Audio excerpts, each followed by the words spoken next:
I'm Bryan Rothamel, joined by Brian Wilberger, right here on Rising Up Sports for a great classic matchup. Albemarle versus Western Albemarle boys lacrosse, and this is a storied rivalry. It is. These two teams have been playing together for 30 years probably. I played here in the late 80s into the 1990. I graduated, coached here in the mid to late 90s, and it's been a heated rivalry for as long as I've been around, and that's been over 20 years.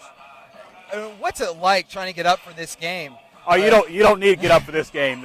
When you look at the schedule, you're marking and you're circling this game right from the get-go. When you see Western Albemarle, I mean, that is hot and heavy. You're ready for that. If it takes something to get you up for this game, you probably shouldn't be playing this sport. Last week we were able to see Western versus Monticello in our lacrosse game of the week, and Western came out a little flat. If they come out flat against Albemarle, it could be trouble. Yeah, if they come out flat against Albemarle tonight, there's no coming back in that game. You know, if they get down 4 or 5 goals like they did against Monticello, Albemarle's going to keep their foot to the floor, and they're just going to blow their doors off. These two teams, last time they played, it was a 14-6 affair, but Western had 8 players suspended for violation of team rules. It's a whole new ball game trying to get set up. Yeah, I mean, that's not just 8 players. That's 8 starters that they were missing for that game. So you're basically taking 8 of your best players and replacing them with second-teamers, and even having to move up some JV players to play that game to fill out the roster. So this is really going to be a different contest, and Albemarle really can't take a lot from the first game for this because they're seeing a whole different set of kids playing tonight. How difficult is that to set? I mean, I know from your coaching experience, how difficult is it to try to set up for such a big game, and you're going in a little, you can win 14-6, but it's a question mark. It is a question mark. But the one thing about lacrosse in this community, these kids know each other. They've played together. They know what their tendencies are. They've played travel programs. They've played with and against each other for so long. They know who's a lefty. They know who's a shooter. They know what's going on. It's just maybe they don't know what some of the offensive plays are, some of the defensive sets, some of the rides, some of the clears. But as far as the personnel matchups, they got that figured out. All right.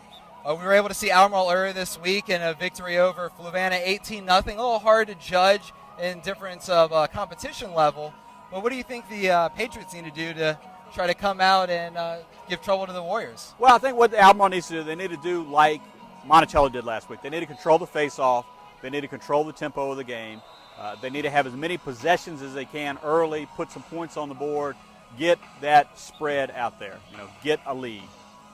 How important was it last Friday against Western, winning, double-digit face-offs in a differential with Monticello? It gave them possessions, and that's what they needed. When you get behind by 4 goals, you've got to have opportunities to get the ball back. And the easiest opportunity to score a goal, have a face-off, get the ball back. That gets you back down the field on offense, gives you the chance to score again, and that's what they use. And without having a dominant face-off performance last week, there's no way Western would have beaten Monticello. It was such a strange game of things. At one point, Western was down 8-3, and they won face-offs 8-3. Yeah, it's that just shows you the little things, and really face-offs. That's one of the one-on-one matchups. You've got 2 guys fighting for the ball.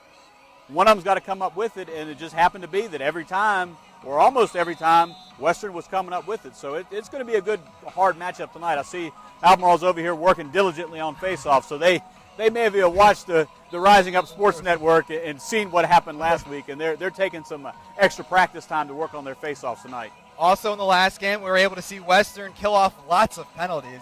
I believe they had 17 penalties. Yeah, that is an unbelievable amount of penalties out here that Western Albemarle had last week. So hopefully tonight it won't be quite as bad, but with the opportunity to have so many man-down opportunities, they're definitely well practiced on man downs.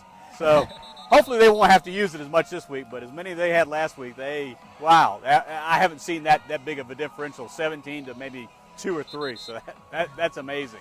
The teams are getting ready. We have about 25 seconds left here on our warm-up clock before we'll go into the national anthem, and then we'll have a matchup I've been looking forward to all week. I've had this on my calendar. I've talked to many people. I try to get friends to come out that enjoy lacrosse.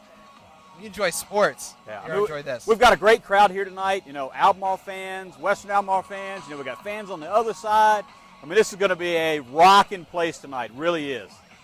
All right, we're about to go to the national anthem. We'll step aside as they get everyone settled for that and get going for Western versus Albemarle coming up next on the Rising Up Sports Network.